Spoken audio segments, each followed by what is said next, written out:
Can you all hear me? Yeah. Are we waiting for more folks to join? Shall we start? No one wants to hear you guys. Yeah, they'll come. Anyway, so we have the toughest slot in the day, guys. Soon after lunch, so we'll have to keep it extremely engaging. So I'm Anupama, Business Director at GreenHonchos. Today we have wonderful opportunity, a very unique opportunity here. I have some prolific entrepreneurs who I got to meet, even now. These entrepreneurs have extremely interesting brands, extremely interesting stories, and we're going to hear about it in a bit. Since e-commerce is still in a nascent stage, we're all still swimming in extremely uncharted territory. And it's, since I come from the enablement side, I work with entrepreneurs like you, and I'm extremely fortunate to witness the kind of challenges, the kind of innovation, the spunk, the creativity that you guys are all doing at a daily basis, right? So yeah, let's throw the panel open. My first question, or my first sort of thing to probably Malvika from SEREKO. So you have an extremely interesting brand and it's extremely interesting positioning, right? Right. Psychodermatology is something I learned while I was researching about you. So how do you take a unique proposition like this into the market where it's already a completely sort of competitive skincare, beauty market landscape out there? So how do you sort of build your brand positioning and storytelling? I would love to hear a little bit about that. Right, thank you. So, I was just kind of telling you that, if Henry Ford was asked, he said that if I asked my consumers, what do you want? They would probably say faster horses. So, it's the same. So the consumer doesn't know, the consumers don't know what they want. You have to show it to them. And that's exactly what psychodermatology is. It's an undeniable problem today. Everybody, I think everybody in the audience here also would concur that when you're stressed or you're anxious, it shows up on your skin as various skin concerns. Your acne flares up, your pigmentation worsens, your skin sensitivity worsens when you're stressed. So, skin is the largest organ of your body. So if your stress and anxiety can lead to a heart attack, which is such a small organ, then how will it not impact the skin? So we do associate stress with hair fall, stress with scalp issues, which are also part of the skin. Then why not the face?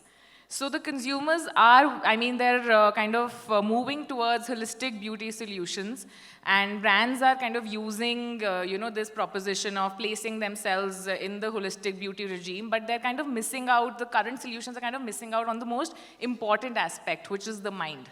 The psychological implication of dermatological problems. And 1 in 3 patients, 1 in 3 dermatology patients have proven to have a underlying psychological issue. So, having said that, psychodermatology is a very widely popular sub-niche of dermatology practiced in the US. Even in India, it's now picking up pace. There's a Psychodermatology Association of India, which has onboarded very esteemed psychologists, psychiatrists, and dermatologists.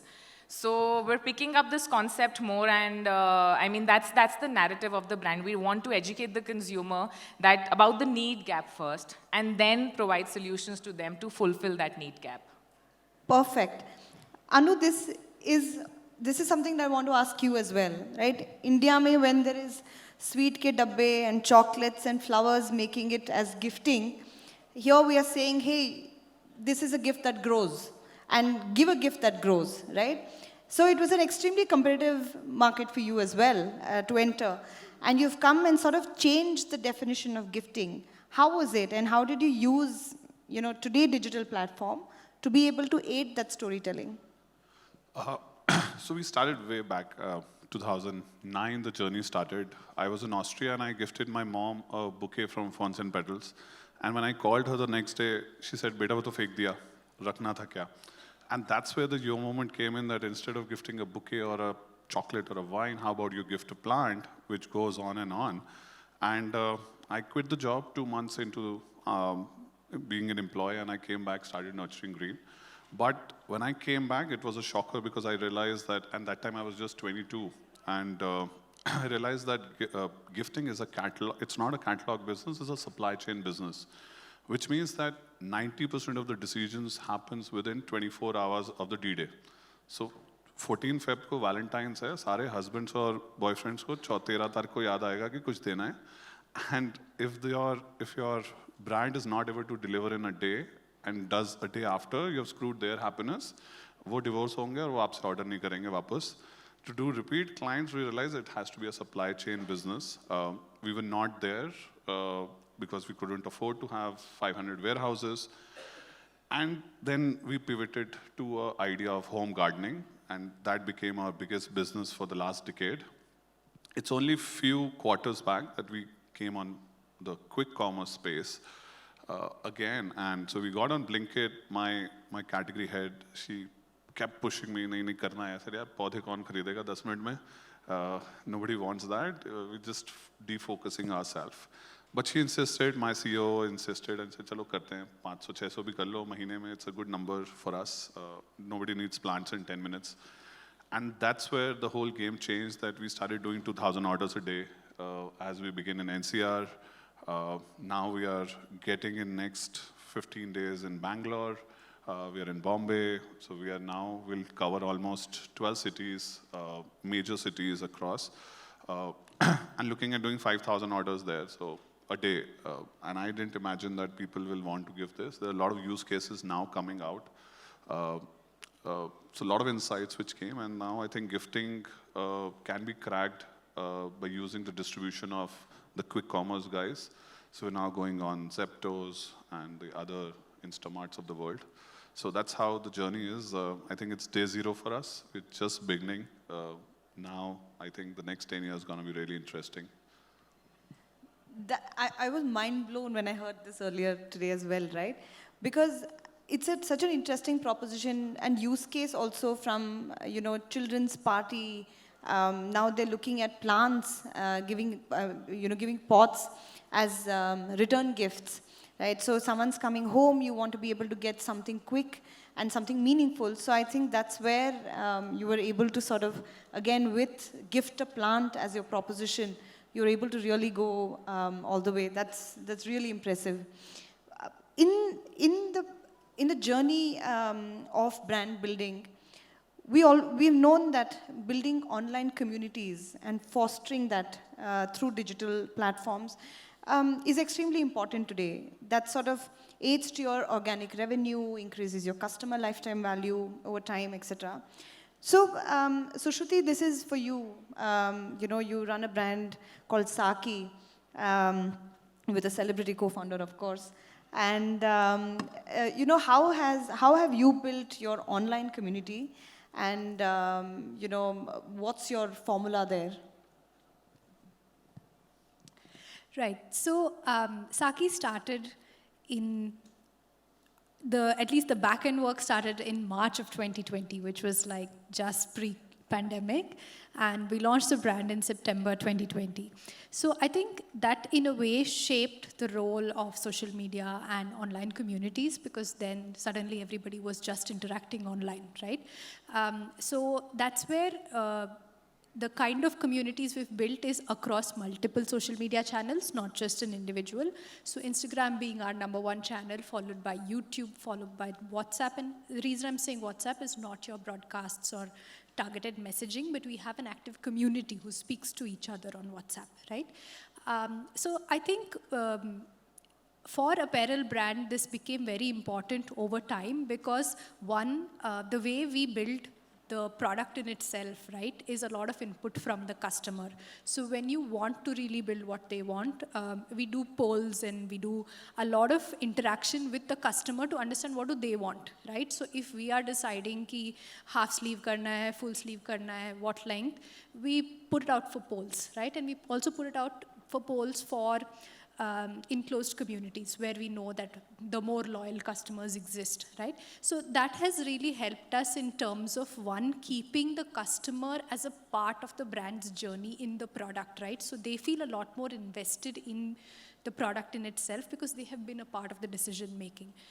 So I think that's one way in which community has really helped. And also, of course, I think with time, if you look at the kind of growth in CACs, right, you really have to have at least a certain base who comes back to you because they know you well enough and they know your service quality. So I think from a retention standpoint, it really helps. Today, even if I shut off my performance marketing channels, I know that I'll stick up to at least 50% of my revenue, right? And that's the power of organic reach that you build with social communities. That's wonderful, because it's also an insight to a lot of brands here as well, how to keep your consumers or your customers part of your product roadmap, right?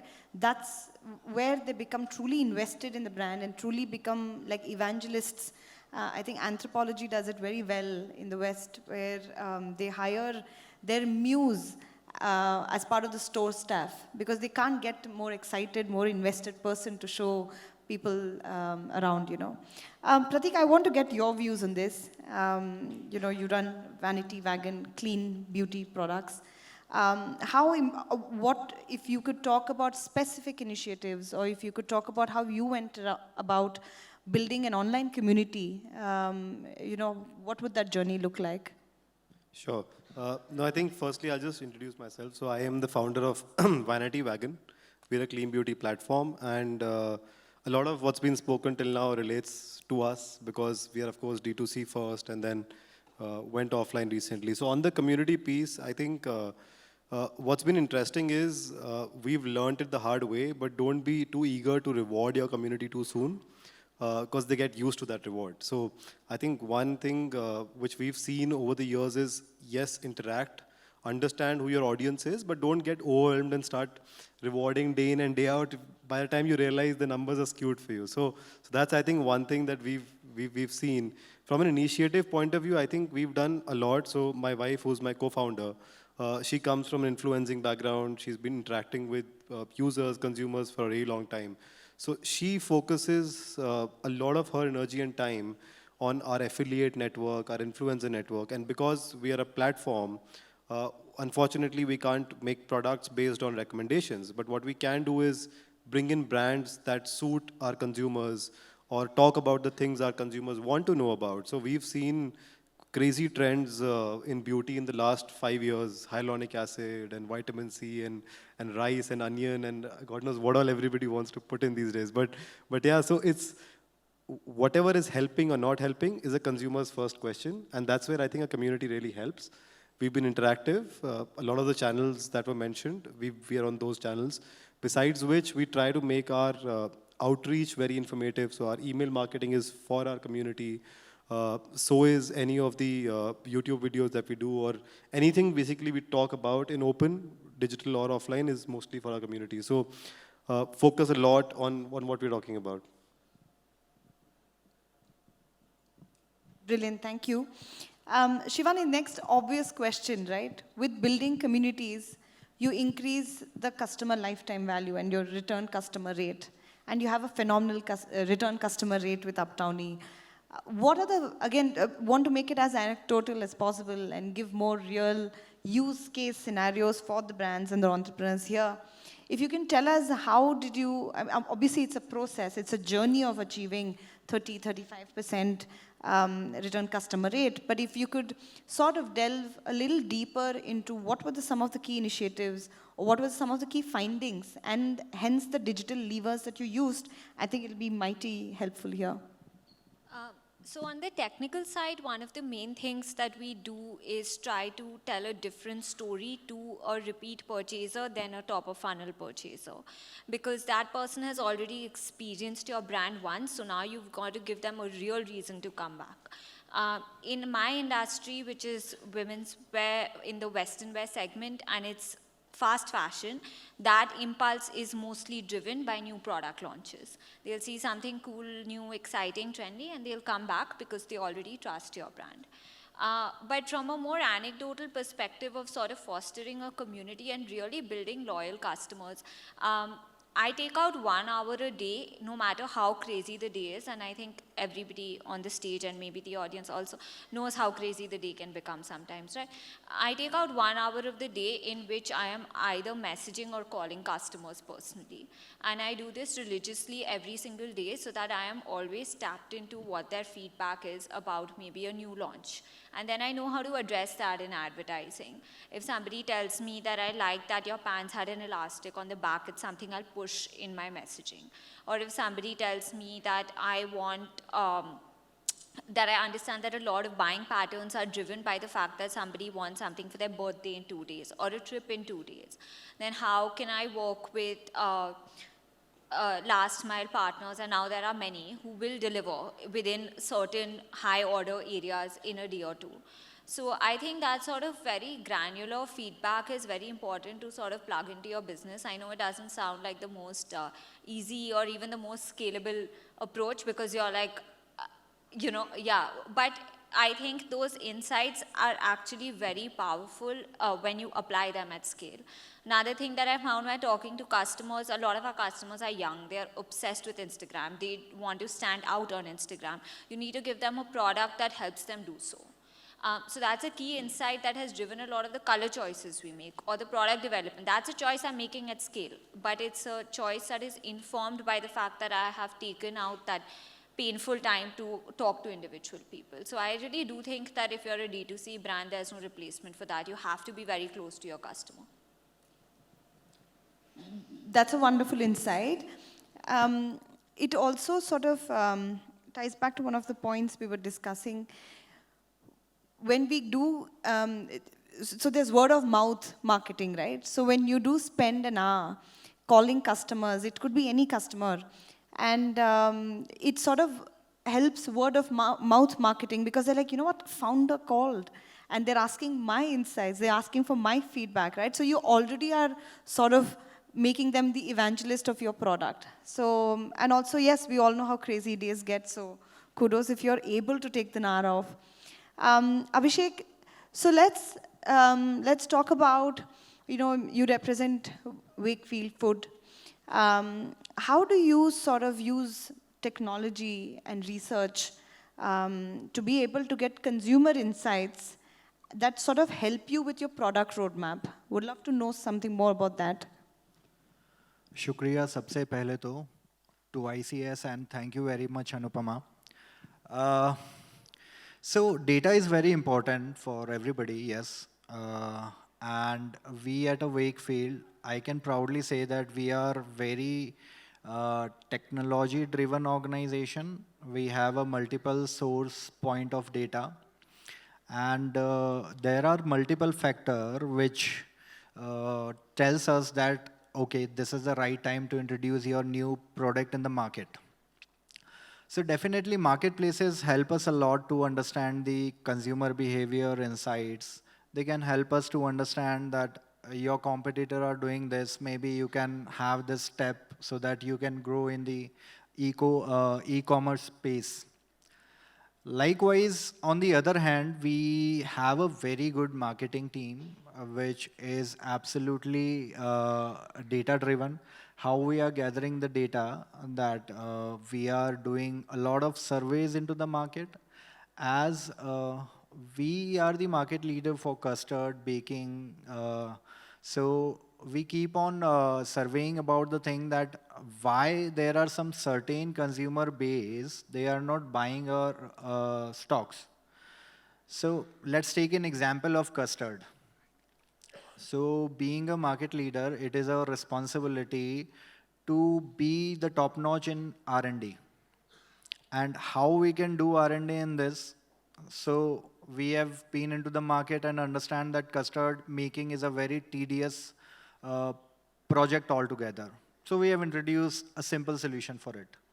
Instant custard mix, simple. You can make it in 5 minutes and eat it. After a certain duration, maybe certain years, we have realized that, okay, fine, we have to move on to the next step. We realize that consumer nowadays want some instant solution. And that instant solution is kato, golo or khalo. Simple. So we have introduced ready to eat custard. So जो 40 minute का journey था, that comes to in a minute. So that's how we are data driven. We are so focused on the surveys. We believe that whatever consumer demand, it is our sole responsibility to provide to the end user. So that's how we are doing it. Fabulous. So whether it's a large company which sort of takes help of market research, or whether it's a founder making calls per day, I think being closer to the consumer is the real insight here, because they are the ones who are driving product innovation even at your end, right? Let's open it up for questions. I think we have some time for questions. Anybody?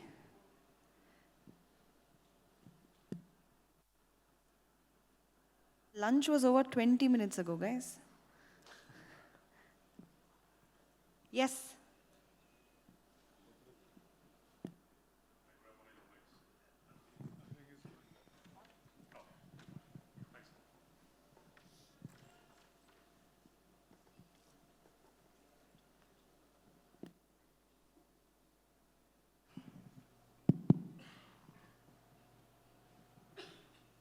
Hi, thanks Anu, and thanks everyone. I have a question for you all of you, and anyone can answer, right? As founders, I'm sure all of you would have gone through what I call 2 aha moments. One aha moment is when you realize the problem. Na, जैसे आपने बोला कि my mom threw away my gift, and that's my aha moment when I realize I have to do something, right? Then there also is an aha moment of the solution. Ki this is what I need to crack. It would be lovely to know from any of you how you got that moment. I'll tell you because it's a recent one also. It took us 10 years to find that aha moment. I mean, there are a lot of aha moments in a founder's life.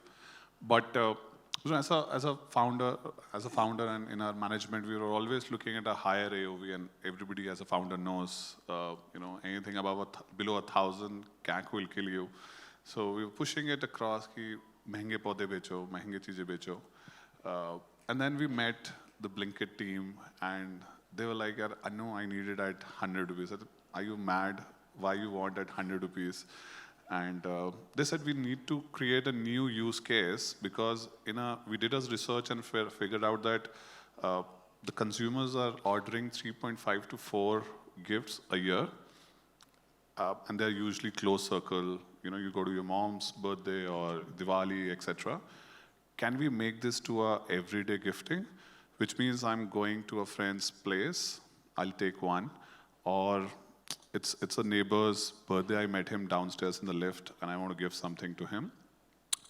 And they pushed us to think and have that aha moment that can you create something at 99, which was a nightmare to think, packaging, plant, ordering, supply chain, their margins, how can we do it at 99? But they pushed us, and I think that lowered our AOV. My finance CFO, she's not happy, but at least I know at some point we will be able to make money in this whole transaction, because now we have huge demand and we can have better negotiations at the supply chain elements. We are able to optimize every level. And that aha moment came in कि यार India में gifting में and everyday gifting करना है, scale करना है. So for us, a 100 crore journey was okay with these top. We realized 100 to 1,000 crore journey, if we go to the mass audience, it has to be price points which are, at least for your category, you need to know what's that aha moment. We realized that aha moment is less than 500. So 200-300 रुपए में अच्छा पौधा, अच्छा package दे दो, people will do it at scale, and that repeat purchase will keep in. We met Abhi Home Center team today in the morning, and they are saying 79 crore, so that we scale this up further on. So yeah, I think that's our aha moment, that we learned that pricing is value to your customer for that use case is very important.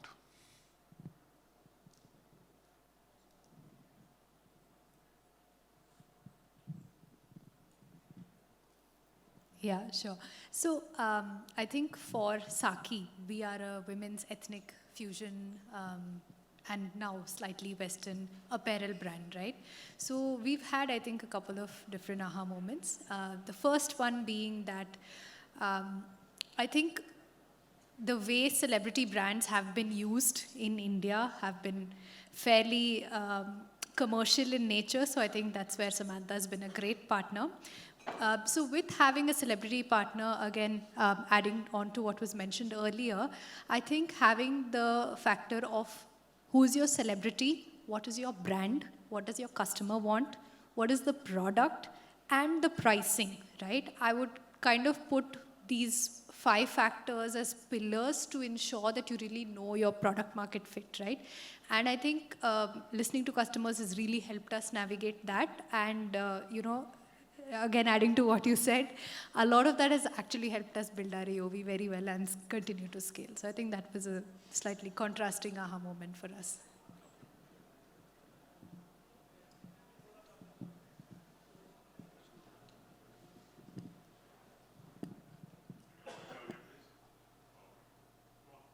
Hi. As a young company, we want to understand what was your early days growth and retention policy, or how you were able to keep your customers, and how did you balance between growth versus retention? You can't do everything at once, if I understand it correctly, right? Do you want anyone specific to take this, or anyone on the panel? Anyone? I don't think that is very true. Actually, I think growth and retention go hand in hand very well, because top of the funnel customer acquisition is expensive, particularly if your brand runs a lot on performance marketing. Retention is cheaper, remarketing is cheaper, and other retention channels such as SMS, email, WhatsApp are much cheaper. So if you want to fund your growth in a way that you are still making money at the same time, and you just don't want to bleed money in top of the funnel acquisition, it is very important to double down on retention and do that well. And both things can and should actually move parallelly, so that you are building a quality customer base. But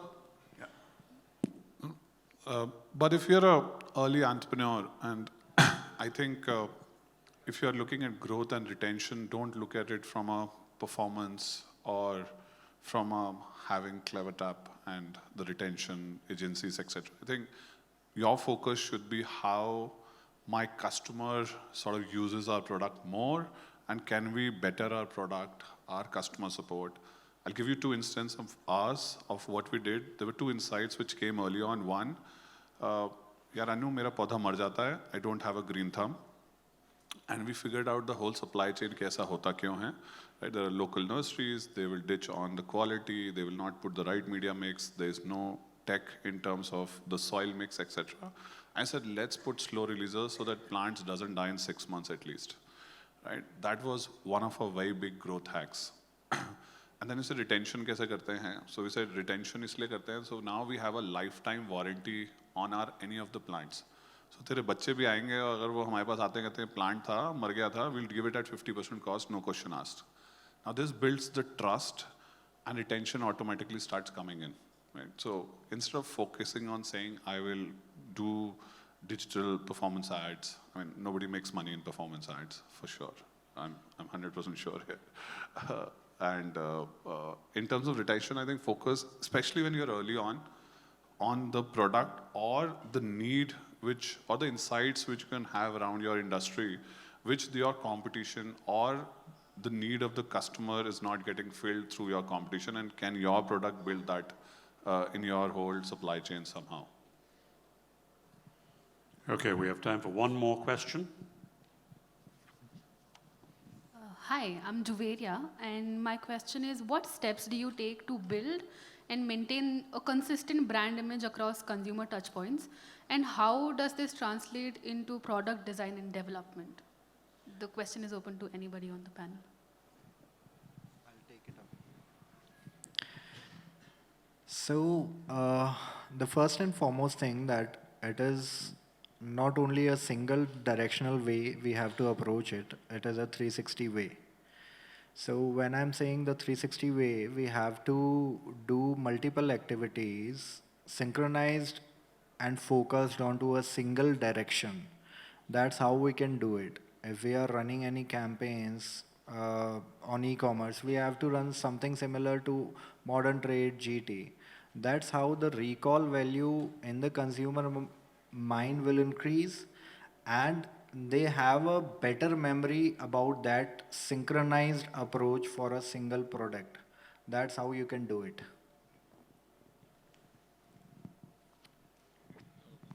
Yeah, So- I don't mind adding to that. So I think that's the idealistic way to do it. But I think from coming back around how you go about building that image across channels.